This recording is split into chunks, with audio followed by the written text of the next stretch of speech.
Are you or your organization likely to transmit sensitive information through email?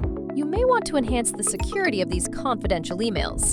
The securepass email in Zoho Mail is the perfect solution for addressing your concerns regarding email confidentiality. This security feature allows you and your team to password protect emails and set an expiration date to share your confidential information securely. Additionally, the recipients will be prohibited from forwarding, printing, or sharing the email content. Here's how simple it is to password protect your confidential email.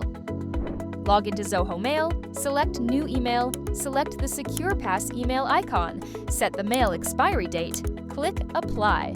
Now, start composing your email.